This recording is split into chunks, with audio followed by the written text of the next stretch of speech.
இயேசு கிறிஸ்துவின் நாமத்தினாலே இந்த காலை வேளையில கூடி வந்திருக்கிற உங்கள் ஒவ்வொருவரையும் அன்போடு கூட நான் வாழ்த்துகிறேன். இந்த நாளிலும் அவருடைய கிருபையின் ஐஸ்வர்யம் நம் ஒவ்வொருவரிலும் பெருக செய்யும்படிக்கு அனுதினமும் நமக்குள் அவர் கிரியை செய்து கொண்டிருக்கிறார்.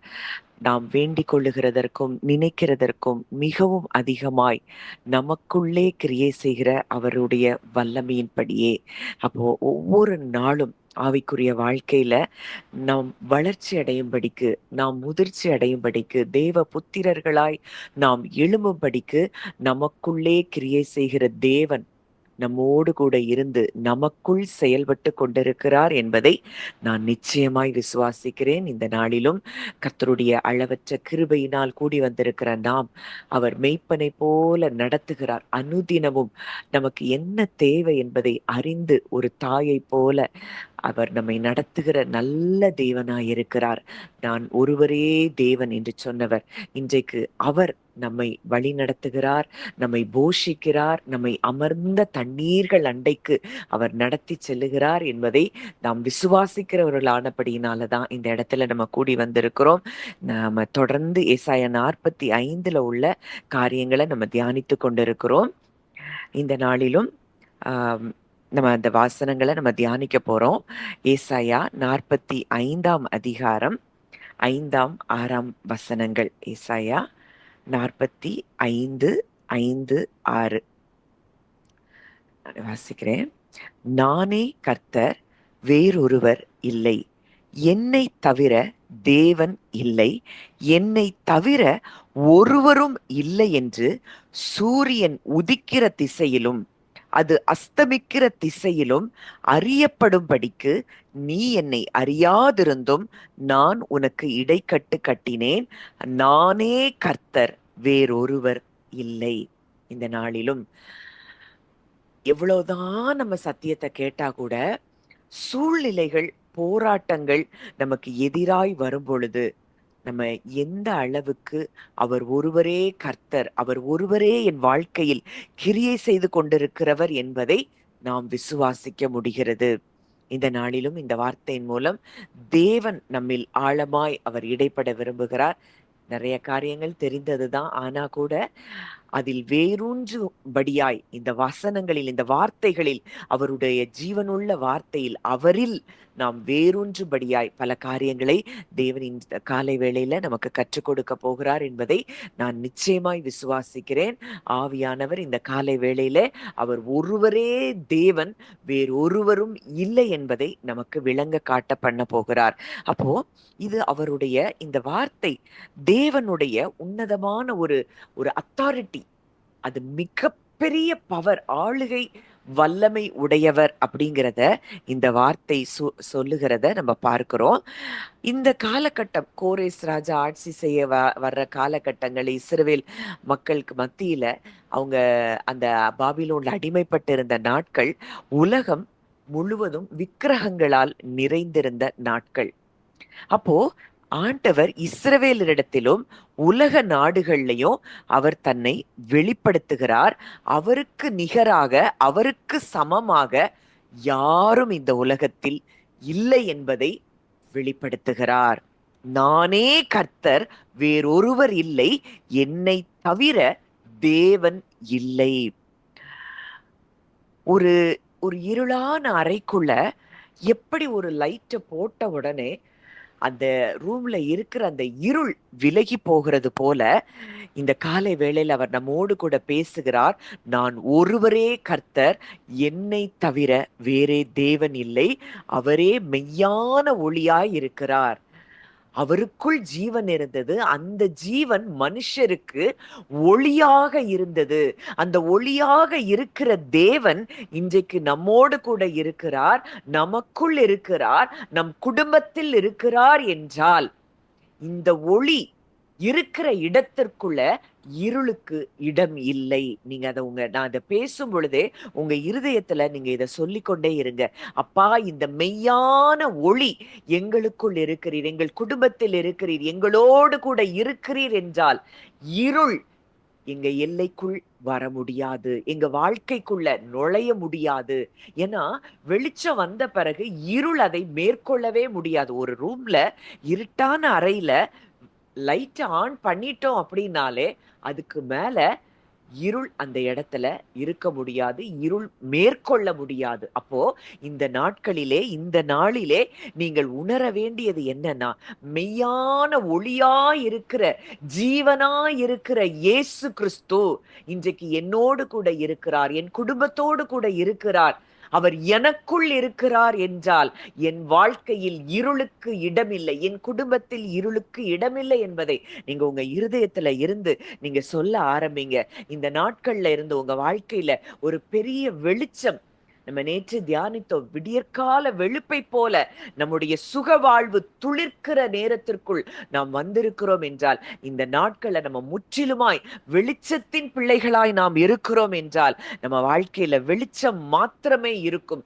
இருள் நம்மை மேற்கொள்ள முடியாது. வியாதிங்கிற இருள் நம்மை மேற்கொள்ள முடியாது. தரித்திரம் என்கிற இருள் மேற்கொள்ள முடியாது. குறைவு என்கிற இருள் மேற்கொள்ள முடியாது. முற்றிலும் வெளிச்சம். நீங்க உங்க உங்க கற்பனையில நான் சொல்லும் பொழுதே இந்த வார்த்தைய நீங்க உங்களுடைய இமேஜினேஷன்ல நீங்க பார்க்க ஆரம்பிங்க. ஃபுல்லா லைட்டுக்குள்ள நம்ம இருக்கிறோம். நம்ம வீடு, நம்ம எல்லை, நமக்கு உண்டான உடைமைகள் எல்லாம் வெளிச்சத்துக்குள்ள இருக்கு. அவருடைய வெளிச்சத்துக்குள், அவருடைய பிரகாசத்துக்குள், அவருடைய பாதுகாப்புக்குள் நீங்களும் நானும் இருக்கிறோம் என்றால் எதுவும் நம்மை அணுக முடியாது, நம்மை தொட முடியாது. அப்போ இந்த வார்த்தை கோரேஸ் ராஜா தேவனை அறியாதவனாக அவன் இருந்த பொழுது அவரை பெயர் சொல்லி அழைத்து ஒரு பெரிய ராஜ்யத்தை அவனுக்கு அங்கே கொடுக்கிறதை பார்க்கிறோம். அப்போ இது எதை குறிக்கிறது அப்படின்னா, தேவன் ராஜாக்களையும் காலங்களையும் ஏற்படுத்துகிறவர், ராஜாக்களை தள்ளி ராஜாக்களை ஏற்படுத்துகிறவர் என்பதை நாம் அறிந்து கொள்ளுகிறோம். அவர் சொல்றாரு, நீ என்னை அறியாதிருந்தும் நான் உன்னை பெயர் சொல்லி அழைத்தேன். இது கிட்டத்தட்ட எரேமியாவினால 150 200 வருடங்களுக்கு முன்பாக சொல்லப்பட்ட தீர்க்க தரிசன வார்த்தை. கோரேஸ் இந்த பூமியில வந்து பிறக்கவே இல்லை. கோரேசினுடைய தாய் தகப்பனே ஒன்று சேர்றதுக்கு முன்பதாகவே கோரேசை குறித்து எழுதப்பட்ட வார்த்தை. இன்றைக்கு கோரேசுக்கு அப்படி எழுதி வைத்திருப்பார் என்றால், உங்களையும் என்னையும் குறித்து அவருடைய புஸ்தகத்தில் எவ்வளவு எழுதி வைத்திருக்கிறார். நீங்களும் நானும் இந்த உலகத்துல தற்செயலாய் பிறக்கவில்லை. தற்செயலா தேவன் நம்மளை ஒன்று சேர்க்கல. தற்செயலாய் நம்ம இந்த இடத்துல கூடி வரல. எல்லாமே அவருடைய திட்டமா இருக்கிறது. இந்த காலை வேளையில நம்ம ஒரு மனதோடு இந்த இடத்துல கூடி வந்திருக்கிறோம்னா, இது எதுவும் தற்செயலாக நடந்தது அல்ல. ஒருவேளை தாவீது அன்றைக்கு அந்த யுத்த களத்துக்கு போனது எல்லாருக்கும் தற்செயலாய் நடந்ததாய் தோன்றி இருக்கலாம். ஆனால் அது தேவன் முன் குறித்த செயலாய் இருந்தது. அதனாலதான் தாவீது அந்த இடத்திற்கு சென்று, அந்த தேசத்தின் ராஜா பயந்து கொண்டிருக்கிறார். ஆனால் தாவீது அங்கு சென்று அந்த கோலியாத்தை வீழ்த்தி மிகப்பெரிய ஜெயத்தை இஸ்ரவேல் ஜனங்களுக்கு கொடுத்தது தற்செயலாக நிகழ்ந்தது அல்ல. இந்த இடத்துல நீங்களும் நானும் கூடி வந்திருக்கிறோம். இந்த வார்த்தைகளை நாம் தியானித்து கொண்டிருக்கிறோம் என்றால் எதுவும் தற்செயலானது அல்ல. இது ஏற்கனவே முன்குறிக்கப்பட்டது. நம்மை குறித்து அவர் ஏற்கனவே தன்னுடைய புஸ்தகத்தில் எழுதியிருந்தபடி நம்முடைய வாழ்க்கையில் அவரை அறிந்து கொள்ளும் விதமாக நம்மை ஒவ்வொரு நாளும் கூட்டி சேர்த்து கொண்டிருக்கிறார். உங்களுக்கு என்ன ஸ்பிரிச்சுவல் கனெக்ஷன் எதெல்லாம் உங்களை பலப்படுத்துகிறதோ அந்த கனெக்ஷன்ஸ் எல்லாமே அது தேவன் ஏற்படுத்தி தருகிறது. இன்றைக்கு என்னுடைய வாழ்க்கையில நான் யோசித்து பார்க்கிறேன். ஒரு காலம் சத்தியத்தை அறியவே இல்லை. ஆனா ஒவ்வொரு கனெக்ஷனையும் ஒவ்வொரு மெசேஜும் நான் கேட்கும் பொழுது அது எப்படி நடந்ததுன்னே எனக்கு தெரியாது. ஆனா எல்லாமே ஆச்சரியமாய் நடந்திருக்கும். எதுவுமே நம்முடைய வாழ்க்கையில் தற்செயலாய் நிகழ்கிறது அல்ல என்பதை நாம் அறிந்து கொள்ள வேண்டும். கோரேஸ் பிறந்தது தற்செயல் அல்ல. கோரேஸ் ராஜாவானது தற்செயலாய் நடந்த காரியம் அல்ல. இது பிறக்கும் முன்னமே, கோரேஸ் உருவாகும் முன்னமே, தாயின் வயிற்றில் உருவாகும் முன்னமே உலகம் தோன்றுகிறதற்கு முன்னமே கோரேசை குறித்து தேவன் அறிந்திருந்தார். அவை இப்படி ஒரு ஒரு மனிதனை நான் உருவாக்குவேன், அவன் இந்த பூமிக்குள்ள வருவான், அவன் என் ஜனங்களை விடுவிப்பான் என்று கோரேசை குறித்து தேவன் திட்டம் பண்ணினபடியினால் அவன் அறியல. ஆனால் அவனை உருவாக்கினவர் அவனை அறிந்திருந்தார். அப்போ எல்லாமே அவருடைய தீர்மானத்தின்படி, அவருடைய தீர்மானத்தின்படி நாம் அழைக்கப்பட்டிருக்கிறோம் என்றால், நீங்களும் நானும் அவருடைய தீர்மானத்தின்படி அழைக்கப்பட்டிருக்கிறோம் என்றால், நமக்கு எல்லாமே நன்மைக்கு ஏதுவாக நடக்கிறதை நாம் அறிந்து கொள்ள வேண்டும். அவர் ஒருவரே நமக்கு இரட்சகராய் இருக்கிறார். ஏசாயா, அதே ஏசாயா 45 அதிகாரம் 21 நான் வாசிக்கிறேன். ஏசாயா 45:21.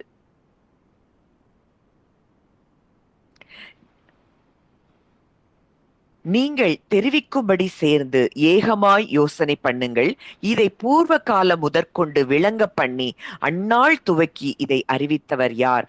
கர்த்தராகிய நான் அல்லவோ?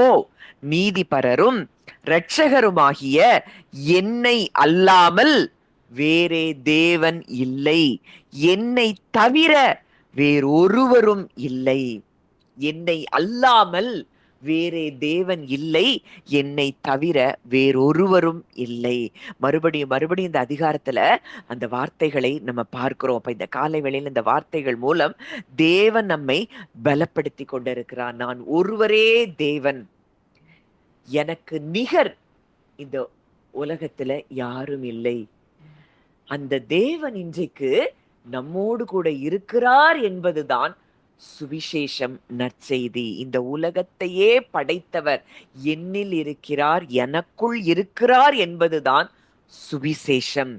இந்த சுவிசேஷத்தை தான் நாம் பல வருஷம் புறஜாதிகளுக்கும் ராஜா எல்லாருக்கும் ரகசியமாய் வைக்கப்பட்டிருந்த அந்த காரியம் நமக்கு வெளிப்படுத்தப்பட்டிருக்கிறது தான் சுவிசேஷம், நற்செய்தி. இந்த தேவன் நம்மில் இருப்பார் என்றால், இந்த உலகத்தை படைத்தவர், பிரபஞ்சத்தை சிருஷ்டித்தவர், சகலத்தையும் தம்முடைய வார்த்தையினால் உருவாக்கினவர், உங்களையும் என்னையும் உருவாக்கினவர், செங்கடலை பிளந்தவர்,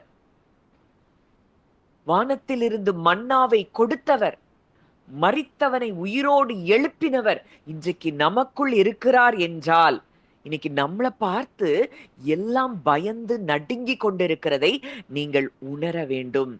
அவர் ஏதோ இத பெருமைக்காக சொல்லல. இந்த தேவனாகிய நான் இன்றைக்கு உன்னுடனே இருக்கிறேன், உனக்குள் இருக்கிறேன் என்பதை அவர் விளங்க பண்ணும்படிக்கு நம்மோடு கூட இந்த வார்த்தைகள் மூலம் அவர் இடைப்பட்டு கொண்டிருக்கிறார். அவராலே அன்றி வேறு ஒருவராலும் ரட்சிப்பு இல்லை. எதுல இருந்து நமக்கு ரட்சிப்பு வேணும்னாலும் அது அவர் மாத்திரம்தான் கொடுக்க முடியும். தேவன் ஒரு குறிப்பிட்ட ஜாதிக்கோ மதத்துக்கு உரியவர் அல்ல. பூமியின் எல்லைகள் எங்கும் உள்ள மக்கள் எல்லாரும் தன்னிடத்திற்கு வரணும்னு சொல்லி அவர் விரும்புகிறார். அதே அதிகாரம் ஏசாயா 45:22 அவர் சொல்லுகிற வார்த்தை, பூமியின் எல்லை எங்கும் உள்ளவர்களே, இந்த உலகத்துல up to the ends of the earth, எல்லை எங்கும் உள்ளவர்களே, என்னை நோக்கி பாருங்கள், அப்பொழுது ரட்சிக்கப்படுவீர்கள். நானே தேவன், வேறொருவரும் இல்லை. இதை உணர்ந்து கொண்டோன்னா போதும். இன்னைக்கு நம்முடைய வாழ்க்கையில எதுல இருந்தெல்லாம் ரட்சிப்பு வேணும்? வியாதியில இருந்து ரட்சிப்பு வேணுமா? குறைவுகள், தரித்திரத்துல இருந்து ரட்சிப்பு வேணுமா? இல்ல குடும்பத்துல பிரச்சனை, போராட்டம், இதுல இருந்து ரட்சிப்பு வேணுமா? அவர் சொல்லுகிறார், பூமியின் எல்லை எங்கும் உள்ளவர்களே, என்னை நோக்கி பாருங்கள். Look to me. என்ன பாருங்கிறாரு. நம்ம இன்னைக்கு எதை பார்த்து கொண்டு இருக்கிறோம்? சூழ்நிலையை பார்க்கிறோமா? மனுஷரை பார்க்கிறோமா? மனுஷருடைய வார்த்தைகளை பார்க்கிறோமா?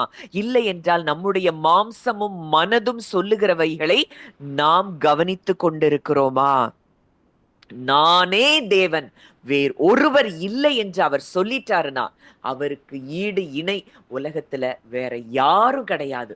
இன்னைக்கு சில படங்கள்லலாம் எனக்கு அது ரொம்ப வேதனையா இருக்கும். சாத்தானும் அவரும் அந்த ஒரு யுத்தம் பண்ற மாதிரி ஒரு பிக்சர் வச்சிருப்பாங்க. சாத்தா அவருக்கு முன்னாடி நிக்கவே முடியாது. எப்படி அது நடக்கும்? எப்படி சாத்தியம்? அதெல்லாம் அறியாமையினால் அது போடப்பட்டிருக்கிற படங்கள். அவருக்கு முன்பாக எதுவும் நிற்க முடியாது. இதுதான் நிஜம். இதுதான் சத்தியம். அவருக்கு முன்னாடி நிக்க முடியாது அப்படின்னா, உங்களுக்கு முன்பாகவும் எந்த வல்லமையும் நிற்க முடியாது, செயல்பட முடியாது என்பதுதான் நிஜம். ஏன்னா, அவர் உங்களோடு கூட ஒன்றாக கலந்திருக்கிறார். உங்க குடும்பத்தோடு கூட அவர் இருக்கிறார் என்றால், உங்களுக்கு எதிராய் எந்த காரியமும் செயல்பட முடியாது என்பதுதான் நிஜம், சத்தியம். இந்த நிஜத்த உணராத நாட்கள்ல பொய்களை விதைத்து, நம்ம பொய்யை நம்ப பண்ணி, நம்ம ஒரு பயத்துக்குள்ளயும், இருளுக்குள்ளயும் நம்ம இருந்தோம். ஆனால் இன்றோ தேவன் நம்முடைய கண்களை அவர் திறந்திருக்கிறார். எதுவும் ஒன்றும் உங்களை சேதப்படுத்தாதுன்னு அவர் வார்த்தை சொல்லுதுன்னா, அதுதான் நிஜம், சத்தியம். அப்போ அவர் சொல்றாரு, பூமியின் எல்லை எங்கும் உள்ளவர்களே என்னை நோக்கி பாருங்கள். நம்ம பிரச்சனைய பார்க்க வேண்டாம், நம்ம பலவீனத்தை பார்க்க வேண்டாம், நம்ம வாழ்க்கையில நமக்கு ஏற்படுகிற சமாதான குறைவுகளை பார்க்க வேண்டாம். அவரை மாத்திரம் நம்முடைய வாழ்க்கையிலே நாம் பெரிதாய் பார்ப்போம் என்றால் நாம் நிச்சயம் ரட்சிக்கப்படுவோம் என்பதுதான் நிஜம். அப்போ அவருடைய எண்ணம் என்ன? அவருடைய விருப்பம் என்ன? இந்த பூமியின் எல்லை எங்கும் இருப்பவர்கள் என்னை நோக்கி பார்க்கணும், என்கிட்ட வரணும். அந்த இளைய குமாரனுடைய தகப்பன், அவர் ஒண்ணே ஒண்ணுதான், என் பிள்ளை என்கிட்ட வந்தா போதும். இதைதான் அவர் விரும்பினார். அந்த பிள்ளை அவர்கிட்ட வரும் பொழுது, தூரமா வரும் பொழுதே அவர் ஓடி போய் கட்டி அணைத்துக் கொள்ளுகிறார், முத்தமிடுகிறார். இது எதை குறிக்குது? நீ என்கிட்ட வந்துட்டா போதும். உனக்கு ரட்சிப்பு, உனக்கு விடுதலை, உனக்கு ஆசீர்வாதம், உனக்கு சுகம் எல்லாம் அது நிஜமாய் மாறும் என்பதுதான் தேவன் உணர்த்துகிற வார்த்தை. என்ன நோக்கி பாரு, என்ன நோக்கி பாரு உன் வாழ்க்கையில ரட்சிப்பு, என்ன நோக்கி பாரு உன் வாழ்க்கையில வெளிச்சம். இது எல்லாவற்றையும் தேவன் நம்முடைய வாழ்க்கையில் அவர் செய்கிறார் என்பதுதான் நிஜம். அவர் ஒருவரே மெய்யானவர். அவர் ஒருவரே நம்மை நடத்துகிறவர். அவர் ஒருவரே, ஹிஸ்டரியே அவர் கையில தான் இருக்குது. அவர் நமக்கு ரட்சிப்பு தருகிறவராய் இருக்கிறார். அவர் நம் ஒவ்வொருவரையும் ஆழமாய் நேசிக்கிற நல்ல தகப்பனாய் இருக்கிறார். இந்த காலை வேளையில அதான் அவர் சொல்றது, என்கிட்ட வந்துரு, அவ்வளவுதான். நீ என்னுடைய அடைக்கலத்துக்குள்ள நீ இருக்கிறன்னா உன்னை ஒரு தீங்கும் அணுக முடியாது. நீங்க சொல்லுங்க இந்த காலை வேளையில, அப்பா நானும் என் குடும்பமும் உங்க கரத்துக்குள்ள இருக்கிறோம். நீங்க சொல்லி இருக்கிறீங்க, உங்க கரத்துல இருக்கிறவைகளை ஒருவனும் ஒரு காலம் பறித்து கொள்ள முடியாது, தொட முடியாது. உன்னை தொடுகிறவன் என் கண்மணியை தொடுகிறான் நீங்க சொல்லி இருக்கிறீங்கன்னா, உங்களை தொட்டாதான் எங்களை தொட முடியும். உங்களை தொட எந்த வல்லமைக்கும் அதிகாரம் இல்லைன்னா எங்களையும் தொட எந்த வல்லமைக்கும் அதிகாரம் இல்லை, எந்த வியாதிக்கும் அதிகாரம் இல்லை, எந்த சத்ருவின் கிரியைக்கும் அதிகாரம் இல்லை என்பதை நீங்கள் உணர்கிற நேரத்திலேயே உங்கள் குடும்பங்களை விட்டு எல்லா விதமான போராட்டங்களும் வெளியேறுகிறதை நீங்கள் பார்க்க முடியும். அப்போ இந்த உலகத்தையும் ராஜாக்களையும் நம்முடைய எதிர்காலத்தையும் ஆளுகிற அதே தேவன், கோரேஸ் பிறக்கிறதுக்கு முன்னதாகவே கோரேசினுடைய எதிர்காலத்தை அவர் அறிந்திருப்பார் என்றால், நாம் பிறக்கும் முன்னதாகவே நம்முடைய எதிர்காலத்தை அவர் அறிந்திருக்கிறார். நம்மையும் அவர் பெயர் சொல்லி அழைத்து நம்மை நேசித்துக் கொண்டே இருக்கிறார். அப்படிப்பட்டவரை நாம் அமர்ந்திருந்து அவரே தேவன் என்று நாம் அறிந்து கொள்ள வேண்டும். நீங்கள் அமர்ந்திருந்து நானே தேவன் என்று அறிந்து கொள்ளுங்கள். ஜாதிகளுக்குள்ளே உயர்ந்திருப்பேன், பூமியிலே உயர்ந்திருப்பேன். அவர்தான் பூமியில் உயர்ந்திருக்கிறவர். நோக்கி பார்ப்பது அப்படின்னா ஏதோ நம்ம நம்ம உழைச்சு நம்ம அதை செய்யணும் இதை செய்யணும் அப்படின்னு இதெல்லாம் செஞ்சாதான் நம்ம அவர்கிட்ட நெருங்க முடியும், பரிசுத்தமாக முடியும்னு சொல்லல. என்னை நோக்கி பார்ப்பது என்றால் நம் இருதயத்தை அவருக்கு நேராய் திருப்புவது, அவரை முழுமையாக நம்புவதுதான் அவரை நோக்கி பார்ப்பது. அப்போ இது எதுக்கு இத எத உதாரணமா நம்ம சொல்ல முடியும் அப்படின்னா, அந்த யோவான் 3ல நம்ம பார்க்கிறோம். வனாந்தரத்துல வெண்கல சர்ப்பம் அதை ஏறிட்டு பார்த்தவர்கள், அந்த அந்த சர்ப்பத்தின் கடியில், அந்த விஷத்தில் அகப்பட்டவர்கள், அந்த வெண்கல சர்ப்பத்தை நோக்கி பார்க்கும் பொழுதே இவங்க சரீரத்துல இருக்கிற அந்த விஷம் மறைந்து போகிறது. அவங்க வேற எதுவுமே செய்யல. இவங்க உடம்புக்குள்ள விஷம் வந்தது உண்மைதான், நிஜம்தான். அவங்க மரண தருவாயில இருந்தது உண்மைதான். ஆனால் அந்த வெண்கல சர்ப்பத்தை நோக்கி பார்த்த வேளையிலேயே இவங்க சரீரத்துல இருக்கிற விஷம் காணாம போயிருச்சு, மறைஞ்சு போயிருச்சு. இதைத்தான் அங்கே இயேசு சொல்லுகிறார். மோசே வனாந்தரத்திலே சர்ப்பத்தை உயர்த்தினது போல மனுஷகுமாரனும் உயர்த்தப்பட வேண்டும். அவரை நோக்கி பார்க்கிற முகங்கள் அது என்ன செய்ததாம்? பிரகாசம் அடைந்தது. அந்த முகங்கள் வெட்கப்பட்டு போவதில்லை என்பது உண்மை அன்றால் என் ஜனங்கள் சதா காலங்களிலும் என்றென்றைக்கும் உள்ள சதா காலங்களிலும் வெட்கப்படாமலும் கலங்காமலும் இருப்பார்கள். என் ஜனங்கள் ஒருபோதும் வெட்கப்பட்டு போவதில்லை. அவரை விசுவாசிக்கிறவன் எவனோ அவன் வெட்கப்படுவதில்லை வேதம் சொல்லுது. அப்போ இன்றைக்கு நம்ம அவரை விசுவாசிக்கிறோம்னா நம்ம ஒரு காலம் நம்ம என்ன செய்ய மாட்டோம்? வெட்கப்பட்டு போக மாட்டோம் என்பதுதான் நிஜம், சத்தியம். அப்போ அந்த வனாந்தரத்துல அந்த சர்ப்பம், வெண்கல சர்ப்பம் உயர்த்தப்பட்ட பொழுது அதை பார்த்தவர்களுடைய சரீரத்தில் இருக்கிற விஷத்தன்மை மறைந்து போகும் என்றால், இன்றைக்கு நம் கர்த்தராகிய இயேசு கிறிஸ்து சிலுவையில் அறையப்பட்ட அவரை நாம் நோக்கி பார்க்கும் பொழுது நம்முடைய ஆத்துமாவில, நம்முடைய சரீரத்திலே இருந்த விஷத்தன்மைகள் மறைந்து போவது எவ்வளவு நிச்சயம். அவராலே அன்றி வேறொருவராலும் ரட்சிப்பு இல்லை என்றால் அவரை மாத்திரம் நம்ம பார்த்து கொண்டிருந்தால் போதும். நம்ம சரீரத்துல, நம்முடைய ஆத்துமாவில இதுவரைக்கும் விஷமா இருந்த காரியங்கள் எல்லாம் இந்த வேளையிலே மறைந்து போகிறதை நீங்கள் அறிந்து கொள்ள வேண்டும். அது எல்லாம் நீங்க அவரை பார்க்க பார்க்க பார்க்க உங்களுக்குள்ள இருந்த விஷத்தன்மை ஏற்கனவே அவருடைய சரீரத்திற்குள் அது கடந்து சென்றிருக்கிறது. அவருடைய தழும்புகளால் குணமானீர்கள்னு ஏன் சொல்லப்பட்டிருக்குன்னா, உங்க உடம்புல இருந்த வியாதி, நோய், கிருமிகள் உங்க உங்க சரீரத்துல, உங்க உங்க ஆத்துமாவில இருக்கக்கூடிய எல்லா சமாதான குறைவுகள் எல்லாம் அவர் சுமந்திருக்கிறார். நமக்கு சமாதானத்தை உண்டு பண்ணும் ஆக்கினை அவர் மேல் வந்தது. அப்போ நம்ம ஆத்துமாவில இந்த சமாதானம்ங்கிற வார்த்தைக்குள்ளேயே சுகம், ஆசீர்வாதம், செழிப்பு எல்லாம் கலந்து இருக்கு. நீங்க ஷாலோங்கிற வார்த்தைய நீங்க கூகுள் பண்ணி பாருங்க, அதுக்குள்ள என்னெல்லாம் அடங்கி இருக்குதுன்னு. அப்ப இந்த சமாதானத்தை நமக்கு கொடுக்கும் ஆக்கினை அவர் மேல் வந்திருக்கிறபடியினால் இந்த சமாதானத்தை நானும் என் குடும்பமும் பெற்றிருக்கிறோம் என்பதை நாம் உணர்வோம் என்றால், இந்த காலை வேளையில நம்முடைய குடும்பங்களிலே, நம்முடைய சரீரத்திலே, நம்முடைய ஆத்துமாவிலே ஒரு பெரிய விடுதலையை பார்க்க முடியும். அவரை நோக்கி பார்க்கும் வேளையிலே நம்முடைய ஆத்துமாவில, சரீரத்துல இருக்கக்கூடிய எல்லாத்தையும் அவர் சுமந்திருக்கிறார் என்றால், இன்றைக்கு அவருக்குள்ள இருக்கக்கூடிய சமாதானம் எனக்குள் வந்திருக்கிறது.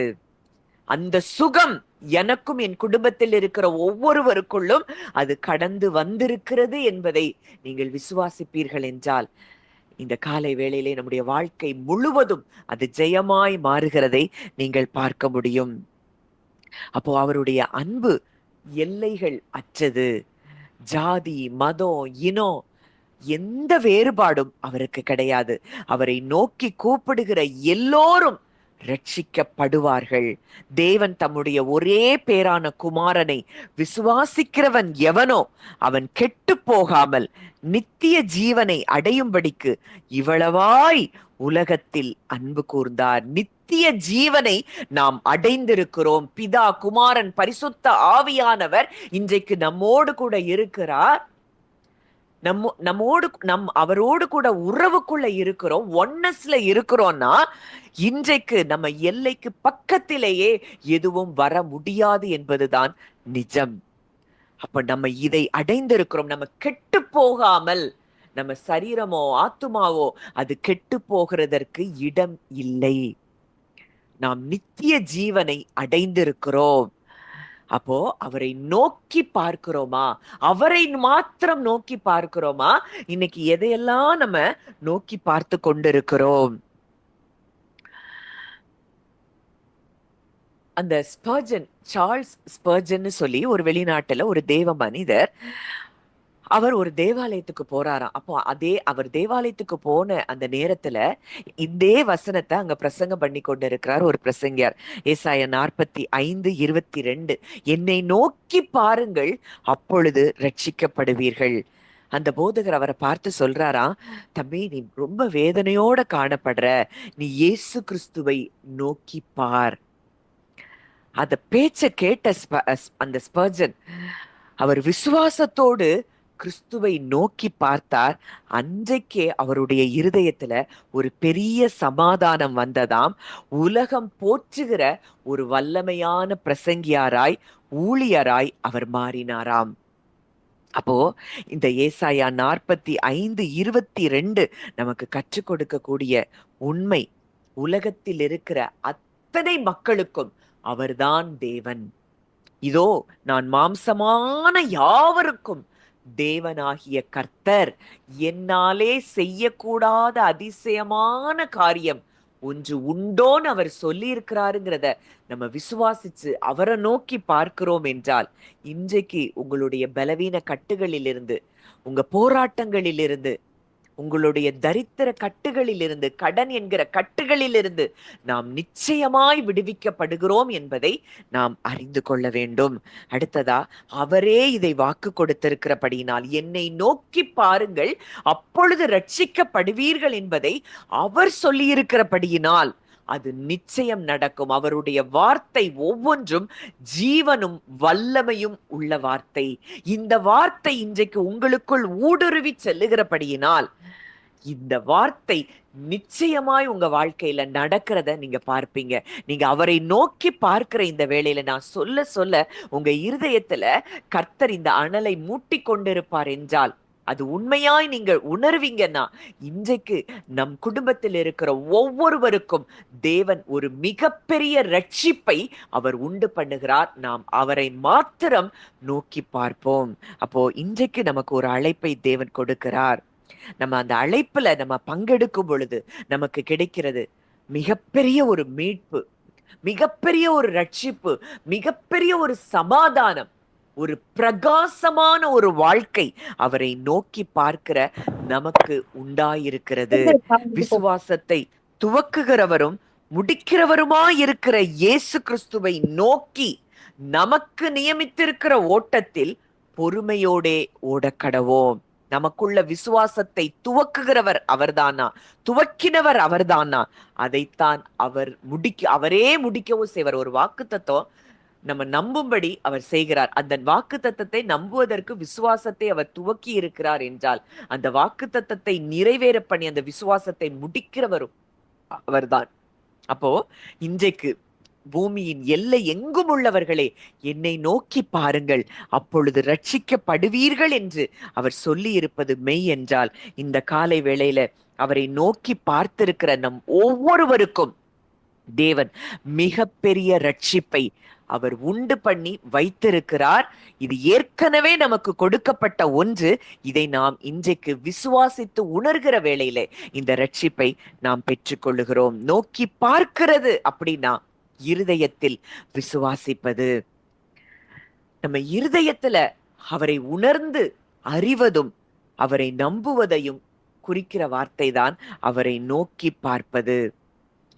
அப்போ நம்ம பார்க்கிறோம் யோவான் 6ஆம் அதிகாரம் 40ஆம் வசனத்துல, குமாரனை கண்டு அவரிடத்தில் விசுவாசமா இருக்கிறவன் எவனோ.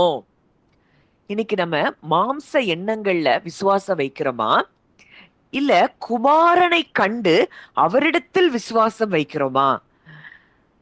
அவரிடத்தில் விசுவாசம் வைக்கிறவன் எவனோ அவன் நித்திய ஜீவனை அடைவதே என்னை அனுப்பினவருடைய சித்தமாயிருக்கிறது.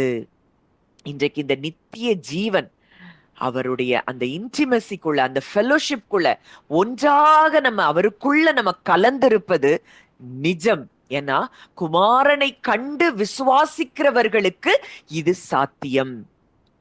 அப்போ அந்த ஒன்னஸ்குள்ள நம்ம கலந்து வந்துட்டோம்னா நம்ம ஏதோ எதையும் முயற்சி பண்ணி போராடி நம்ம செய்ய வேண்டியதில்லை. ஒன்னே ஒண்ணு, நான் என் குமாரனாகிய கிறிஸ்துவுக்குள்ள இருக்கிறேன், கிறிஸ்து எனக்குள்ள இருக்கிறார், இந்த கிறிஸ்துவுக்குள்ள நானும் என் குடும்பமும் இருக்கிறோம், இந்த கிறிஸ்து எங்களுக்குள் இருக்கிறார் என்பதை நாம் அறிந்து கொள்ளும் பொழுது பலத்த அற்புதங்களும் அதிசயங்களும் நம் வாழ்க்கையில் நடக்கிறதை நாம் நிச்சயமாய் பார்க்க முடியும்.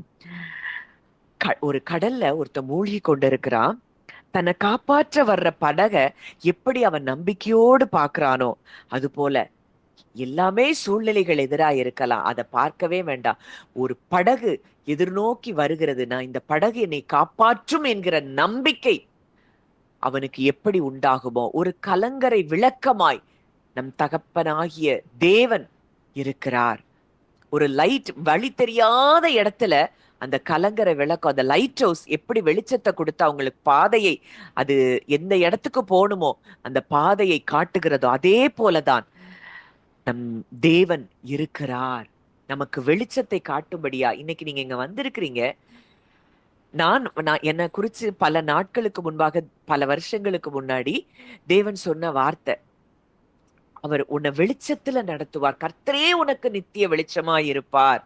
அவர் வெளிச்சத்துல இருந்து என்னை எங்க எங்க எங்க கொண்டு போகணுமோ அந்த இடத்துல எல்லாம் கொண்டு போய் என்னைய பயிற்றுவித்து தான் இந்த இடத்துக்கு கொண்டு வந்திருக்கிறார்.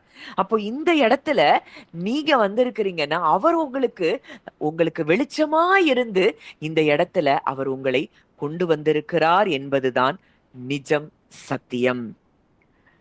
அப்போ அவர் ரட்சிப்பின் ஊற்றாய் நமக்கு இருக்கிறார். அவர் லைட் ஹவுஸா நம்மளுக்கு இருந்தபடியினாலதான் இன்னைக்கு நம்மள லைட் ஹவுஸா அவர் மாற்றி கொண்டு இருக்கிறார். நாம் கலங்கரை விளக்கமாக அநேகருக்கு ஒளியை கொடுக்கும்படி, அநேகருக்கு வெளிச்சத்தை கொடுக்கும்படிக்கு தான் நம்மை ஒன்று சேர்த்திருக்கிறார் என்பதை நான் நிச்சயமாய் விசுவாசிக்கிறேன். அப்போ ஏன்னா நம்ம இந்த வெளிச்சத்தை இன்றைக்கு கண்டு கொண்டிருக்கிறோம், இந்த வெளிச்சத்துல நம்ம வாழ்ந்து கொண்டிருக்கிறபடியினாலே நாம் வெளிச்சமாகி கொண்டிருக்கிறோம். நீங்கள் உலகத்துக்கு வெளிச்சமாயிருக்கிறீர்கள். உங்ககிட்ட ஒருத்தர் வர்றாங்கன்னா நீங்க அழகா அவங்கள கைட் பண்ண முடியும், கவுன்சில் பண்ண முடியும், வெளிச்சத்துக்கு நேராய் அவர்களை நடத்த முடியும். அவர்களுடைய பாதை எந்த பாதையில போகணுங்கிறதற்கு உங்களை தான் தேவன் வெளிச்சமாய் வைத்திருக்கிறார். இன்றைக்கு அந்த வெளிச்சத்தை நம்ம நோக்கி பார்த்தபடியினாலே நாம் வெளிச்சமாகி கொண்டிருக்கிறோம். உதிக்கிற உன் ஒளியின் இடத்திற்கு ராஜாக்களும் கடந்து வருவார்கள். இந்த ஒளி இன்றைக்கு நமக்குள் உதித்திருக்கிறது. அதனால நம்ம ஒவ்வொருவரும் எழும்பி பிரகாசிக்கிற வேளையில நம்ம வந்திருக்கிறோம். ஏதோ இதுல நான் பெருசு நீங்க பெருசு ஒன்று கிடையாது. இன்றைக்கு நான் இத சொல்றேனா, இதை காட்டிலும் வெளிப்பாடு நிறைந்தவர்களாய் தேவன் உங்களை மாற்ற வல்லவராய் இருக்கிறார். இன்றைக்கு இந்த வெளிச்சம் உங்களுக்கு தேவைங்கிறதுக்காக தான் தேவன் இந்த இடத்துல நம்மை ஒன்று சேர்த்திருக்கிறார், நம்மை ஒரு குடும்பமாய் ஒன்று சேர்த்திருக்கிறார். உங்களை கொண்டு தேவன் அநேகரை ஆசீர்வதிப்பார். இது நிஜம், இது சத்தியம். அப்போ அன்றைக்கு ஒருவேளை தோல்வியின் அடையாளமா சிலுவை இருந்தது. இன்னைக்கு இந்த முழு உலகத்துக்கோ அதுதான் வாழ்வு தருகின்ற ஒரு ஜீவ ஊற்றாக அந்த சிலுவை இருக்கிறத நம்ம பார்க்கிறோம். அதனாலதான் பவுல் சொல்றாரு, நாங்களோ சிலுவையில் அறையப்பட்ட கிறிஸ்துவை பிரசங்கிக்கிறோம். இந்த சிலுவை என்பதுதான் நமக்கு ஒரு வெற்றியின் சின்னமாக இருக்கிறதை நாம் பார்க்கிறோம். நாம் பாவங்களுக்கு செத்து நீதிக்கு பிழைத்திருக்கும்படி அவர் தாமே தமது சரீரத்திலே நம்முடைய பாவங்களை சிலுவையின் மேல் சுமந்திருக்கிறார் என்றால், இந்த பாவத்தின் மூலம்தான் மரணம் வந்தது நிஜம் என்றால், இன்றைக்கு நம்முடைய பாவங்களை அவர் சிலுவையில் சுமந்திருப்பது உண்மை என்றால், நம்முடைய சரீரத்தில் எப்படி மரணம் ஆளுகை செய்ய முடியும்? இந்த மரணத்தின் ஒரு கூறான வியாதி எப்படி நம்மை ஆளுகை செய்ய முடியும்? நாம் பாவங்களுக்கு செத்து விட்டோம் என்றால் இன்றைக்கு மரணம் எப்படி நம்மை ஆளுகை செய்ய முடியும்? தரித்திர ஆளுகை செய்ய முடியாது. நீங்க ஏசாயா 61 தியானித்து பாருங்க. அவர் எதற்காக இந்த பூமிக்கு வந்தார்? தரித்திரருக்கு சுவிசேஷத்தை கூறவும், கட்டப்பட்டவர்களை கட்டுண்டவர்களை விடுதலையாக்கவும், சிறைப்பட்டவர்களுக்கு விடுதலையை கூறவும் அவர் இந்த பூமிக்கு வந்திருக்கிறார் என்றால், இன்றைக்கு நம்ம எதுலெல்லாம் கட்டப்பட்டு இருக்கிறோம் அத்தனையிலும் இருந்து நாம் என்ன செய்திருக்கிறோம்? விடுவிக்கப்பட்டிருக்கிறோம். நாம் அந்த பாவங்களுக்கு செத்துட்டோம்னா, அவர் மரித்த பொழுது நாமும் மரித்து, அவர் உயிர்த்தெழுந்த பொழுது நாமும் உயிர்த்தெழுந்திருக்கிறோம் என்றால், இன்றைக்கு நம்முடைய சரீரத்திலே எந்த பலவீனம் ஆளுகை செய்ய முடியும்? இன்னைக்கு ஏன் இந்த பலவீனங்கள்? இந்த உலகம் காரியம், உலகத்துல உள்ள எண்ணங்கள், இது நம்மள சில நேரங்கள்ல மேற்கொள்ளுகிறதற்கு நாம் இடம் கொடுக்கிறோம். இந்த உலகத்துல இருக்கு.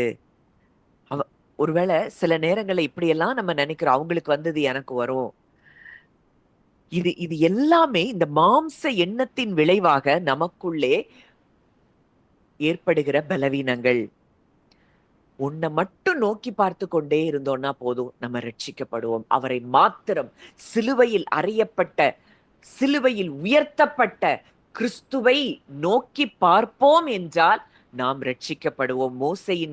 மோசே எப்படி வெண்கல சர்ப்பத்தை வனாந்திரத்திலே உயர்த்தி அவன் கட்டி வைத்த பொழுது, அதை வைத்த பொழுது, உயர்த்தின பொழுது, அதை பார்த்த எல்லாருடைய சரீரத்துல இருந்த விஷத்தன்மை மறைந்து போகும் என்றால், இன்றைக்கு அவர் நம்முடைய பாவங்களுக்காக அவர் செத்து அவரோடு கூட நாமும் மரித்திருப்பது உண்மை என்றால், இன்றைக்கு உங்க சரீரத்துல இருந்த எல்லா பலவீனங்களையும் அவருடைய சரீரம் ஏற்றுக்கொண்டிருப்பது உண்மை என்றால், இன்னைக்கு உங்க சரீரத்துல வியாதி இல்லை என்பதுதான் நிஜம்.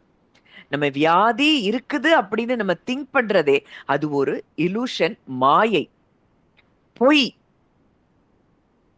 இந்த காலை வேளையில இந்த வார்த்தைய நீங்க விசுவாசிக்க ஆரம்பிங்க. அப்பா, நீங்க என்னுடைய மரணத்தை நீர் மரித்து விட்டீர், என்னுடைய பாவங்களை நீர் உம்முடைய சரீரத்திலே நீர் சிலுவையில் சுமந்து விட்டீர் என்றால், இன்னைக்கு என் சரீரத்துல பாவம் இல்லைன்னா என் சரீரத்துல வியாதியும் இல்லை.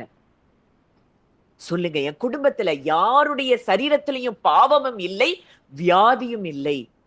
இதை நீங்க சொல்லுகிற வேளையிலேயே, விசுவாசித்து சொல்லுகிற வேளையிலே, இதுவரைக்கு அவன் நம்முடைய எண்ணங்களிலே விதைத்திருந்த அந்த பொய்கள் களையப்படுகிறதை நீங்கள் பார்க்க முடியும். இதுதான் பழைய மனுஷரை களைந்து போடுவது. இந்த பழைய மனுஷனுடைய எண்ணங்கள் நமக்குள்ள இருக்கிறபடியினாலதான் தொடர்ந்து நம்ம வாழ்க்கையில பல போராட்டங்களை நம்ம சந்தித்து கொண்டிருந்தோம். இது பழைய மனுஷனுடைய எண்ணம். நமக்கு பாவம் இருக்கிறது என்கிற எண்ணமே பழைய மனுஷனுடைய எண்ணம்.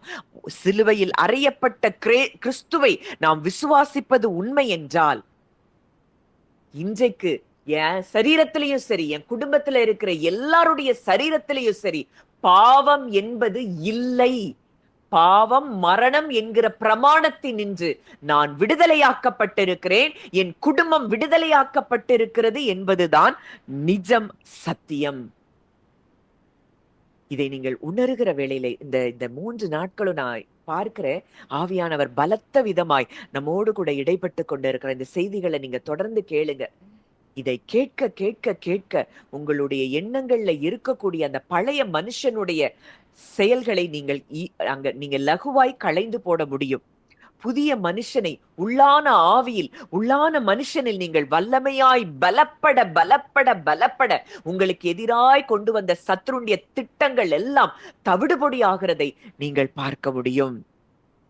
சிலுவையில் சிந்தப்பட்ட இரத்தத்தினாலே நமக்கும் அவருக்கும் இடையே அவர் சமாதானத்தை உண்டாக்கி இருக்கிறார். பரலோகத்திலும் பூலோகத்திலும் இருக்கிறவைகள் எல்லாம் இன்றைக்கு ஒன்றாக்கப்பட்டிருக்கிறது என்றால், இன்றைக்கு நீங்க தனியா இல்ல, முழு பரலோகமும் இன்றைக்கு உங்களோடு கூட இணைக்கப்பட்டிருக்கிறது.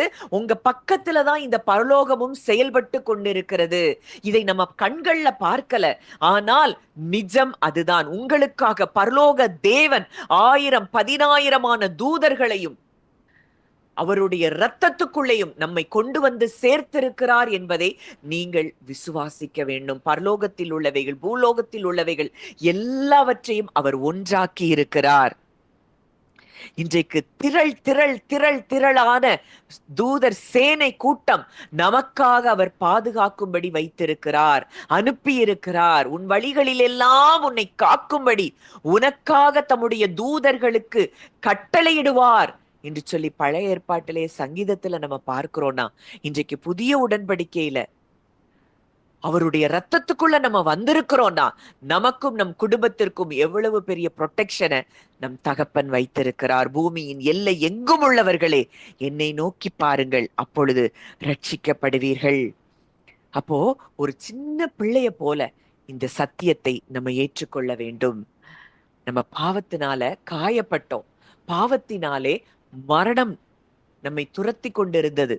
ஆனா வனாந்தரத்துல எப்படி இஸ்ரவேலர் சர்ப்பத்தினால் கடிக்கப்பட்ட பொழுது, அந்த வன்கல சர்ப்பத்தை நோக்கி பார்த்த பொழுது அவர்களுடைய சரீரத்தில் இருந்த விஷத்தன்மை மறைந்து போனது போல, இன்றைக்கு உங்க சரீரத்துல இருந்து மாத்திரம் அல்ல, உங்க ஆத்துமாவில அந்த மாம்சம் எண்ணமாகி அந்த சர்ப்பத்தின் விஷங்களிலும் இருந்து இன்றைக்கு தேவன் நமக்கு விடுதலையை கொடுக்கிறார்.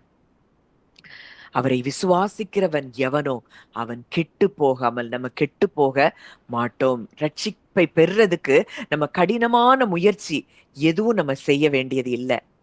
அவர் விசுவாசத்தை துவக்கினவர், நம்மில் அவர் முடிய செய்ய வல்லவராய் இருக்கிறார். ஏசாயா அதே அதிகாரம் ஏசாயா 45:23 பார்க்கிறோம்.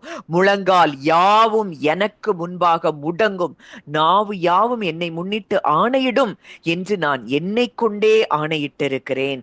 இந்த நீதியான வார்த்தை என் வாயிலிருந்து புறப்பட்டது, இது மாறுவது இல்லை என்கிறார். எது நீதியான வார்த்தையா? முழங்கால் யாவும் அவருக்கு முன்பாக முடங்கும்.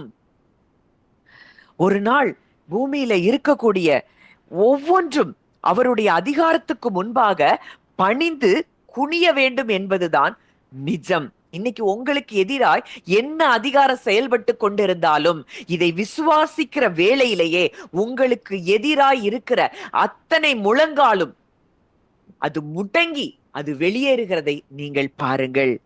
இது இயேசு கிறிஸ்துவினுடைய வாழ்க்கை மூலமாய் நம்ம இதை ஆழமாய் நம்ம அவருடைய வாழ்க்கையிலிருந்து நம்ம அறிந்து கொள்ள முடியும். அவரை குறித்து சொல்லப்பட்ட வார்த்தைகளிலிருந்து நாம் அறிந்து கொள்ள முடியும்.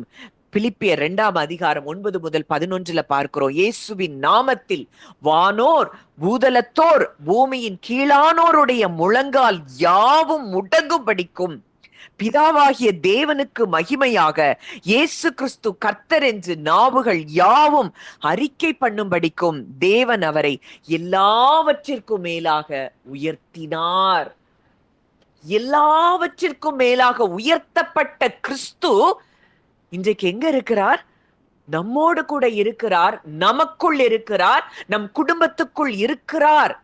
அப்படிங்கிறத நீங்க நம்புனா போதும். நம்புறது மட்டும்தான் நம்ம வேலை. அந்த நம்பிக்கையை கொடுப்பதும் அவர்தான்.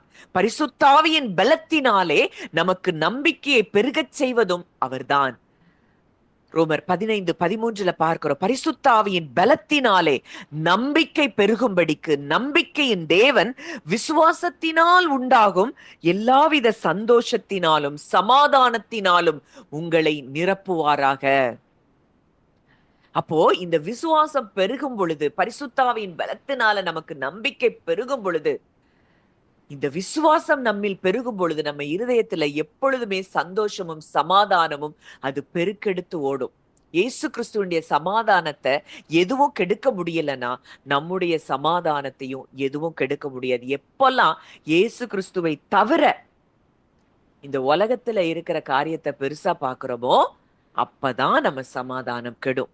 இந்த மாம்ச எண்ணங்கள் நமக்கு மேலோங்கும் பொழுதுதான் நம்முடைய சமாதானம் கெட்டு போகும். அவரையும் அவருடைய வார்த்தையையும் நாம் விசுவாசிக்கும் பொழுது, வார்த்தை இதுதான், என் தேவன் இப்படிப்பட்டவர் தான், அந்த முழங்கால் யாவும் முடங்குகிற நாமத்தை உடையவர் இன்றைக்கு எனக்குள்ளே இருக்கிறார் என்றால், என் குடும்பத்துக்குள் இருக்கிறார் என்றால், இன்றைக்கு எங்களுக்கு எதிராய் வந்த எல்லா பிரச்சனைகளும் போராட்டங்களும் அது விலகி போகிறதை நான் பார்க்கிறேன் என்பதை நீங்கள் விசுவாசித்தால் போதும். இந்த நிமிஷத்துல அத்தனை காரியங்களும் ஓட்டம் எடுக்கிறதை நீங்கள் பார்க்க முடியும்.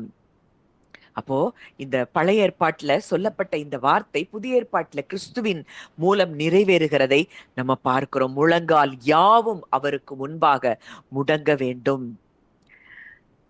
அப்போ அவர் மனிதர் இயேசு கிறிஸ்து மனுஷனா இந்த பூமிக்கு வந்த பொழுது அவர் அதரிசனமான தேவனுடைய தற்சொரூபமாய் இருந்ததை நாம் பார்க்கிறோம்.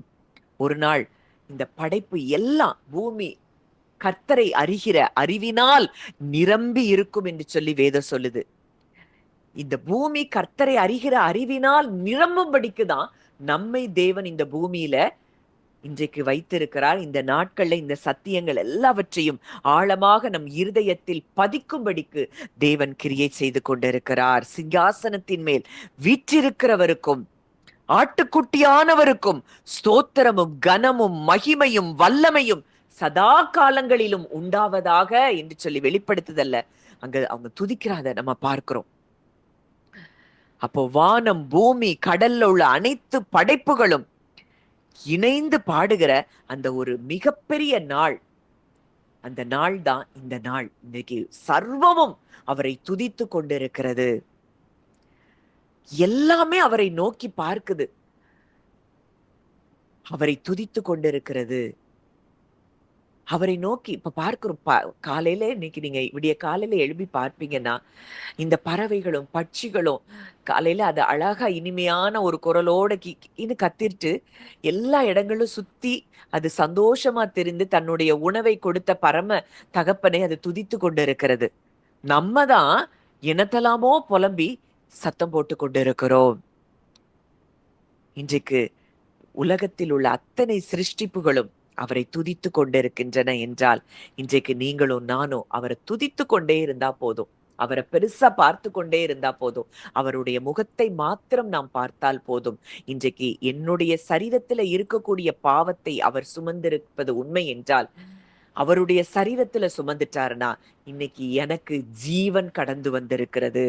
என்னுடைய சரீரத்துக்குள்ள ஜீவன் தான் இருக்குது அப்படிங்கிறத நீங்க உணர்கிற வேளையிலேயே உங்க சரீரங்கள்ல இருக்கிற அத்தனை பலவீனங்களும் மறைந்து போகிறதை நீங்கள் பார்க்க முடியும். உங்க குடும்பத்துல இருக்கிற அத்தனை போராட்டங்களும் மறைந்து போகிறதை நீங்க பார்க்க முடியும். ஏன்னா சமாதானத்தை உண்டு பண்ணும் ஆக்கினை அவர் மேல் வந்தபடியினால் இன்றைக்கு நம்ம அந்த சமாதானத்தை பெற்றிருக்கிறோம். முழங்கால் யாவும் அவருக்கு முன்பாக முடங்குவது உண்மை என்றால் இன்றைக்கு உங்களுக்கு முன்பாக அத்தனையும் முடங்கி போகிறதை நீங்கள் உணர்ந்து கொள்ள வேண்டும். நாம் தான் தேவ புத்திரர்களா இருக்கிறோம், தேவனுடைய சந்ததியா இருக்கிறோம். முதிர்ச்சி அடைந்த தேவ புத்திரர்களாய் தேவன் நம்மை அனுதினமும் நமக்குள்ள மறுரூபங்கள் நடந்து கொண்டே இருக்கிறது. மகிமையின் மேல் மகிமை அடைந்து அவருடைய சாயலாக நாம் மாறிக்கொண்டிருக்கிறோம் என்றால் இன்றைக்கு உங்களுக்கு முன்பாக நீங்க உங்க சுவாச காற்றே பயங்கரமான பவர்ஃபுல். நீங்க போற இடங்கள்ல அங்க ஜீவன் தான் இருக்கும். நீங்க வார்த்தைய பேசுனா அங்க ஜீவன் தான் வரும். அப்படிப்பட்ட ஒரு ஜீவனுக்குள்ள நம்ம கடந்து வந்திருக்கிறோம். அந்த ஜீவன் கிறிஸ்து எனக்கு ஜீவன் அப்படின்னு பவுல் சொல்றாரு. அவரே நமக்கு ஜீவனா இருக்கிறார் என்றால் இந்த ஜீவனில நம்ம ஆளுகை செய்வோம். கிருபையின் பரிபூரணத்தையும் நீதியாகிய ஈவின் பரிபூரணத்தையும் பெறுகிறவர்கள் இயேசு கிறிஸ்து என்னும் ஒருவராலே ஜீவனை அடைந்து ஆளுவார்கள் என்பது அதிக நிச்சயமாமே. நாம் ஆளுகை செய்யும்படிக்கு அழைக்கப்பட்டிருக்கிறோம். நம்மை ஆளுகை செய்வதற்கு எந்த வல்லமைக்கும் இடம் இல்லை. நாம் ஜீவனை அடைந்திருக்கிறோம். கிறிஸ்துவின் ஜீவன் இன்றைக்கு நம்முடைய சரீரங்களில் செயல்பட்டு கொண்டிருக்கிறது. என் குடும்பத்தில் இருக்கிற ஒவ்வொருவருடைய சரீரங்களிலும் கிறிஸ்துவினுடைய ஜீவன் செயல்பட்டு கொண்டிருக்கிறது. இதை உணர்ந்து கொண்டோம்னா போதும், எதை குறித்து நமக்கு பயம் இருக்காது. இன்றைக்கு ஏன் பயம்னா நான் என்கிறது நமக்குள்ள அதிகமாய் செயல்பட்டு கொண்டிருக்கிறது. இந்த நானை ஒழிச்சிட்டு அவர்தான் நான், அவர் எனக்குள்ள இருக்கிறாரு, இனி நான் அல்ல, கிறிஸ்துவே என்னில் பிழைத்திருக்கிறார், நான் எனக்கு ஒண்ணுமே கிடையாது, அவர் தான் எல்லாம் அப்படிங்கிற இடத்துல நீங்க இளைப்பாறுதலுக்குள்ள வரும்போது சகலமும் உங்களுக்கு முன்பாக மண்டியிடுகிறதை நீங்கள் பார்க்க முடியும். அப்படியே கொஞ்ச நேரம் அமைதியா நம்ம ஒரு மெடிடேஷன் பண்ணலாம். நான் சொல்லுகிற காரியங்களை நீங்க அப்படியே தியானிக்க ஆரம்பிங்க. ஒரு பெரிய விடுதலை இன்றைக்கு தேவன் நமக்கு அவர் கொடுக்கிறதை நம்ம பார்க்கலாம். அமைதலாய் நீங்க உட்கார்ந்திருக்கிற இடத்துல ரிலாக்ஸ்டா உங்க மனதை வேற எங்கேயும் திருப்பாம நான் சொல்லுகிற வார்த்தைகள்ல நீங்க உங்க கவனத்தை வைப்பீங்கன்னா இன்றைக்கு தேவன் உங்களுக்கு ஒரு பெரிய விடுதலையை கொடுக்கிறதை நீங்கள் பார்க்க முடியும். உங்களுக்கு எதிராக இருக்கிற எல்லா பிரச்சனை, கவலை இதெல்லாம் ஒரு ஒரு ஒரு ஸ்கிரீன்ல ஓடுற ஒரு இமேஜஸா நீங்க பாருங்க. இதெல்லாம் இருக்கு. ஆனா இதை எல்லாவற்றையும் விட மிகப்பெரிய தேவன் சிலுவையில் அறையப்பட்டிருக்கிறார். அந்த பிரச்சனை எல்லாம் அவருக்கு ஒரு தூசி மாதிரி இருக்கு. அவர் அதை துடைத்து போடுகிறதை நீங்கள் அப்படியே உங்க மனக்கண்கள்ல நீங்க பார்க்க ஆரம்பிங்க. அவ்வளவு பிரச்சனைகளையும் அவ்வளவற்றையும் அந்த திரையில ஓடக்கூடிய உங்களுடைய அனைத்து பிரச்சனைகளையும் போராட்டங்களையும் அவர் அப்படியே அதை துடைத்து போடுகிறார், அதை நீக்கி போடுகிறார். நீங்க சொல்லுங்க, அப்பா நான் உங்களை நோக்கி பார்க்கிறேன். உங்களை நோக்கி பார்க்க பார்க்க பார்க்க பார்க்க என்னுடைய எல்லா பிரச்சனைகளும் நீங்கி போகிறதை நான் பார்க்கிறேன். இன்னைக்கு எல்லாம் எனக்கு முன்னாடி முடங்கி வெளியே போகிறத நான் பார்க்கிறேன். நீரே என் ரட்சகர், நீரே பெரியவர் அப்படிங்கிறத நான் உணர்ந்து கொள்ள ஆரம்பிக்கிறேன். நான் உணர்றேன்ப்பா. அன்றைக்கு அந்த சீன் அப்படியே இமேஜின் பண்ணி பாருங்க. இஸ்ரவேல் மக்கள் பாம்பின் விஷம் அவங்கள பயங்கரமா மரணத்துக்கு ஏதுவாய் கொண்டு போய் கொண்டு இருக்கிறது.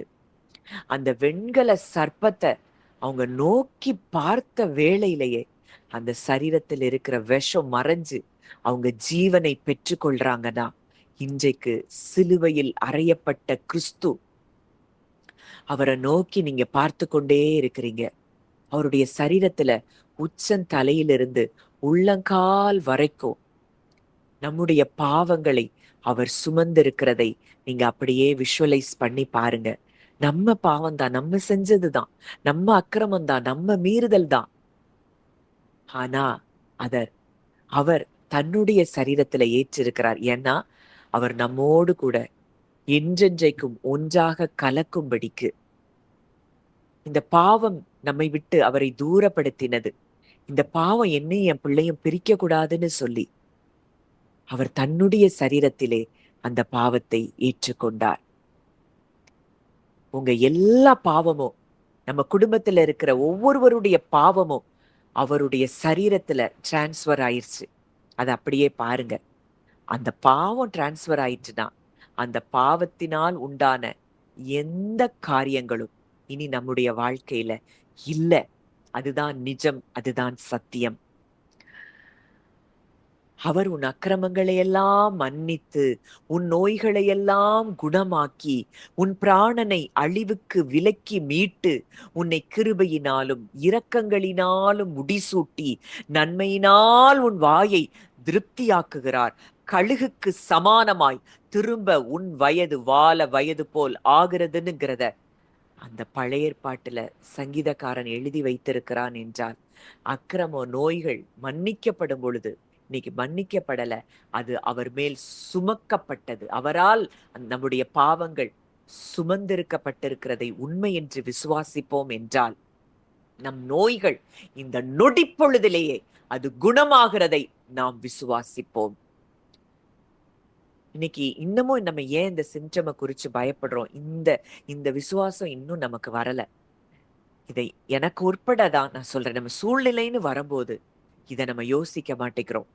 ஆனா தேவன் இன்றைக்கு இதை ஆழமாய் நம் இருதயத்தில் பதிக்க விரும்புகிறார். அவருடைய சரீரத்துல என்னுடைய பாவங்களை, என்னுடைய அக்கிரமங்களை, மீறுதல்களை அவர் தன்னுடைய சரீரத்தில் சுமந்து விட்டார் என்றால் இன்றைக்கு என் குடும்பத்துல இருக்கிற எல்லாருடைய பாவங்களை, அதுதான் நிஜம், உலகத்தின் பாவத்தை சுமந்து தீர்த்த தேவ ஆட்டுக்குட்டி. அப்ப என் குடும்பத்துல இருக்கிற எல்லாருடைய பாவம் அவர் சுமந்து விட்டார் அப்படின்னா இன்னைக்கு எல்லாம் நீங்கிருச்சு. நோய்களை எல்லாம் குணமாக்கி, எல்லாம் குணமாகிறது. நம்முடைய பிராணன் அழிவுக்கு விலக்கி மீட்கப்பட்டு விட்டது. நம்மை கிருபையினாலும் இரக்கங்களினாலும் நம்மையும் நம் குடும்பத்தில் இருக்கிற ஒவ்வொருவரையும் அவர் முடிசூட்டுகிறார். நன்மையினால் நம் வாயை திருப்தியாக்குகிறார். கழுகுக்கு சமானமாய் திரும்ப நம் ஒவ்வொருவருடைய வயதும், நம் குடும்பத்தில் இருக்கிற ஒவ்வொருவருடைய வயதும் அது வாழ வயது போல் ஆகிறது என்பதை நீங்க விசுவாசித்து உங்க இருதயத்துல நீங்க சொல்லுங்க.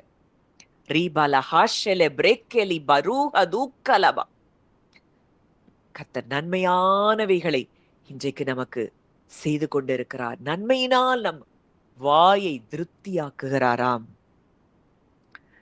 ஒவ்வொரு முழங்காலும் முடங்கும் என்கிற வசனத்தை அதை நீங்க தியானிங்க. இன்றைக்கு நம்முடைய பிரச்சனை, நம்முடைய பலவீனம், நம்முடைய குடும்பம், வேலை, எதிர்காலம் எல்லாம் அவர் கரத்துக்குள்ள இருக்கிறத பாருங்க. உன்னதமானவருடைய கரத்துக்குள்ள எல்லாம் இருக்குது. அப்பா, இது எல்லாம் உங்க கரத்துக்குள்ள இருக்கிறபடியினால நான் சந்தோஷமா இருப்பேன். எல்லாவற்றையும் நீங்க எனக்காக செய்து முடிக்கிறீங்க. நீங்க முடிச்சிட்டீங்கப்பா, அதற்காக நான் நன்றி செலுத்துகிறேன். எல்லாத்தையும் உங்க கரத்துல நான் ஒப்பு கொடுத்துட்டேன். அன்றைக்கு கோரேஸ் பிறக்கும் முன்னதாகவே கோரேசுக்காக சகலவற்றையும் ஆயத்தப்படுத்தின தேவன், இன்றைக்கு நான் பிறக்கும் முன்னதாகவே எனக்காக எல்லாவற்றையும் நீங்க ஆயத்தப்படுத்திட்டீங்க. எனக்காக எல்லாவற்றையும் நீங்க செய்து முடிச்சிருக்கிறீங்கப்பா. என்னுடைய எதிர்காலம், என்னுடைய வாழ்க்கை, என்னுடைய குடும்பம் அது மிகவும் பிரகாசமானதாய் சமாதானம் உள்ளதாய் இருக்கும் என்பதை நீங்க உங்க வாயிலிருந்து, அத இருதயத்தின் வாயிலிருந்து நீங்க அறிக்கை பண்ண ஆரம்பிங்க. அப்படியே அமர்ந்திருந்து நானே தேவன் என்று அறிந்து கொள்ளுங்கள்னு அவர் சொல்றாரு. அப்பா, நீர் ஒருவரே தேவன் என்பதை நாங்கள் அறிந்து கொள்ளுகிறோம். நீர் ஒருவரே தேவன், அத சொல்லுங்க. நீர் ஒருவரே தேவன், உம்மாலே அன்றி வேறு ஒருவராலும் ரட்சிப்பு இல்லை. இந்த விலையேற பெற்ற ரட்சிப்பை இன்றைக்கு எனக்கும் என் குடும்பத்தில் இருக்கிற ஒவ்வொருவருக்கும் நீர் தந்து விட்டீர் அப்பா. நன்றி செலுத்துகிறோம். அப்படியே இது உங்களுடைய இந்த இந்த மெடிடேஷன் பண்ண உங்களுடைய டிப்ரெஷன், ஸ்ட்ரெஸ் எல்லாம் உங்களை விட்டு விலகி போகிறத நீங்க ஃபீல் பண்ண முடியும். ஆழமாய் இதை உணருங்க. இன்னைக்கு இந்த பூமியின் எல்லை எங்கும் உள்ளவர்கள் அவரை நோக்கி பார்க்கும்படிக்கு அந்த வசனம் சொல்லுது. கோடிக்கணக்கான மக்கள் அப்படியே அவருக்கு முன்பாக மண்டியிடுகிறதை நீங்க விஷுவலைஸ் பண்ணி பாருங்க. இன்னைக்கு இந்த உலகம் முழுவதும் கர்த்தரை அறிகிற அறிவினால் நிரம்ப வேண்டும். நம்ம மனக்கண்கள்ல பார்ப்போம். இன்னைக்கு பூமியின் எல்லை எங்கும் உள்ளவர்கள் கிறிஸ்துவுக்கு முன்பாக மண்டியிடுகிறதை நம்ம விஷுவலைஸ் பண்ணுவோம். இன்றைக்கு அது நிஜத்தில் அது நடக்கும். இன்றைக்கு நம்ம குடும்பத்துல இருக்கிற ஒவ்வொருவரும் அவருக்கு முன்பாக மண்டியிடுகிறதையும், நம்ம பட்டணத்துல, நம்ம தேசத்துல, உலகம் எங்கிலும் இருக்கிற ஜனங்கள் கிறிஸ்துவே தேவன் என்று அறிந்து கொண்டு அவருக்கு முன்பாக முழங்கால் படியிருக்கிறதை நீங்க அப்படியே பார்க்க ஆரம்பிங்க. இது நடக்கணும். பூமி முழுவதும் கர்த்தரை அறிகிற அறிவினால் நிரம்பணும். சமுத்திரம் ஜலத்தினால் நிறைந்திருக்கிறது போல பூமி கர்த்தரை அறிகிற அறிவினால் அது நிரம்ப வேண்டும். இத நம்ம தான் பார்க்கணும். நம்ம தான் தேவ புத்திரர்கள். இப்படித்தான் இந்த உலகம் முழுவதும் கிறிஸ்துவை அறிகிற அறிவுக்குள் கடந்து வருகிறது. இன்றைக்கு யுத்தங்களும் போராட்டங்களும் அது ஓய்கிறதை நீங்க பாருங்க. இல்ல, பூமி சமாதானத்துக்குள்ள கடந்து வருது. அதை நம்ம பார்க்க பார்க்க பார்க்க இந்த பூமியில அது சிருஷ்டிக்கப்படும். நம்ம இன்றைக்கு ஒரு பெரிய ராஜ்யத்தின் அம்பாசிடர்ஸா நம்ம இருக்கிறோம். தேவனுடைய ராஜ்யத்தின் தூதுவர்களாய் நம்ம இருக்கிறோம். இன்றைக்கு இந்த உலகம் முழுவதும் நம்முடைய கையில தேவன் ஒப்பு கொடுத்திருக்கிறார். இந்த உலகத்துக்கு வெளிச்சமாய், பூமிக்கு உப்பாய் இருக்கும்படிக்கு நம்மை தெரிந்தெடுத்திருக்கிறார் என்றால், இன்னைக்கு பூமியின் எல்லை எங்கும் உள்ளவர்கள் கிறிஸ்துவுக்கு முன்பாக மண்டியிடுகிறதை நாம் பார்க்கிறோம். எல்லா நேஷன்ஸ், எல்லா கண்ட்ரிஸ், எல்லா மொழி பேசுகிற மக்கள் எல்லாம் அவருக்கு முன்பாக மண்டியிட்டு கொண்டிருக்கிறது. உங்களை பெயர் சொல்லி அழைத்த தேவன் அவர் மிகவும் பெரியவர். உடையவர், மகத்துவம் உள்ளவர், வல்லமை நிறைந்தவர், சர்வ வல்லமை உள்ளவர். இன்றைக்கு இந்த தேவன் நம்மோடு கூட இருக்கிறார், நமக்குள் இருக்கிறார். எல்லாம் உங்களை விட்டு இன்றைக்கு விலகி போனதை நீங்க உணருங்க. அப்பா, உங்க வெளிச்சம் இன்றைக்கு எனக்குள்ள, என் வீட்டுக்குள்ள, என் குடும்பத்துல இருக்கிற ஒவ்வொருவருக்குள்ளாகவும் இந்த வெளிச்சம் இருக்குது, கடந்து வந்திருக்கிறதப்பா. எல்லா பாவம் மரணம் என்கிற பிரமாணத்திலிருந்து நாங்க விடுதலையாக்கப்பட்டிருக்கிறோம். எங்க வீட்டுல, எங்க குடும்பங்கள்ல, எங்க ஒவ்வொருவருக்குள்ளையும் ஜீவனின் ஆவியின் பிரமாணம் செயல்பட்டு கொண்டிருக்கிறது அப்படிங்கிறத நீங்க சொல்ல சொல்ல சொல்லவே உங்க வாழ்க்கையில ஜீவனின் பிரமாணம் செயல்படுகிறதை நீங்கள் பார்க்க ஆரம்பிப்பீர்கள். அந்த லா செயல்படுது.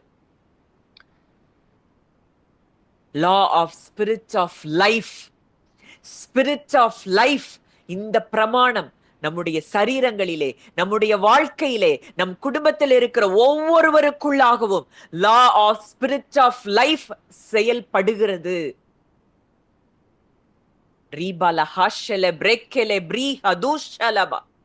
கர்த்தருடைய வல்லமை ஒவ்வொருவருக்குள்ளாகவும் இறங்கி கொண்டு இருக்கிறத நான் பார்க்கிறேன்.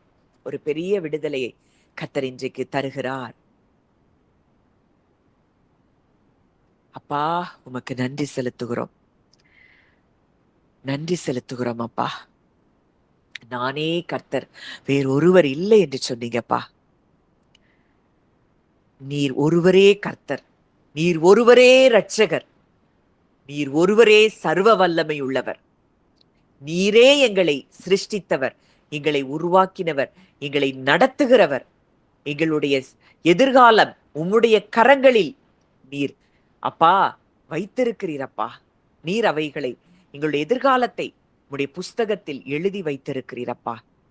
இந்த உலகத்துல நாங்க அடையாளங்களாக, அற்புதங்களாக இருக்கும்படிக்கு எங்களுடைய எதிர்காலத்தை நீர் எழுதி வைத்திருக்கிறீர். நட்சத்திரங்களைப் போல நாங்கள் பிரகாசிக்கிறவர்களாய் எங்களை நீர் அப்பா இந்த பூமியில நீர் வைத்திருக்கிறீரப்பா. அதற்காக நாங்கள் நன்றி செலுத்துகிறோம் தகப்பனே. இந்த நாளிலும் விதைக்கப்பட்ட இந்த வார்த்தை எங்களுடைய இருதயத்திலே அது தொனித்து கொண்டே இருக்கட்டும்ப்பா. எங்க எல்லை, எங்களுக்கு உண்டான உடைமைகள், எங்களுடைய எல்லைகள் எல்லாவற்றையும் நீர் ஆளுகை செய்து கொண்டு இருக்கிறீரப்பா. உங்களை நோக்கி பார்க்கிற பிள்ளைகளை நீங்க தான் ஆளுகை செய்றீங்கப்பா. ஒன்றும் எங்களை தொட முடியாது. எங்க தலையில் உள்ள முடிய கூட நீங்க எண்ணி வச்சிருக்கிறீங்கன்னா ஒன்றும் எங்களை தொட அனுமதி இல்லை, அதிகாரம் இல்லை. நீங்க யாருக்கும் அந்த வல்லமையை கொடுக்கலப்பா. அந்த சத்ருடைய துரைத்தனங்கள், அதிகாரங்கள் எல்லாவற்றையும் நீர் சிலுவையில் உறிஞ்சி எடுத்துட்டீங்கப்பா. இன்னைக்கு எங்க மேல எந்த அதிகாரமும் எதற்கும் கிடையாது. கர்த்தருடைய வல்லமை அப்படியே செயல்படுகிறதற்காக நன்றி செலுத்துகிறோம். முற்றிலுமாய் உம்முடைய கரங்களிலே எங்களை தாழ்த்தி ஒப்பு கொடுக்கிறோம். கர்த்தர் பெரியவர், பெரிய காரியங்களை நீர் செய்தபடியினால் நன்றி செலுத்துகிறோம். துதி, கன, மகிமை யாவையும் என் இயேசு ஒருவருக்கே செலுத்துகிறோம். கர்த்தரும் மீட்பரும் ஆகிய இயேசுவின் மூலம் கேட்கிறோம் ஜீவனுள்ள நல்ல பிதாவே. ஆமேன், ஆமேன்.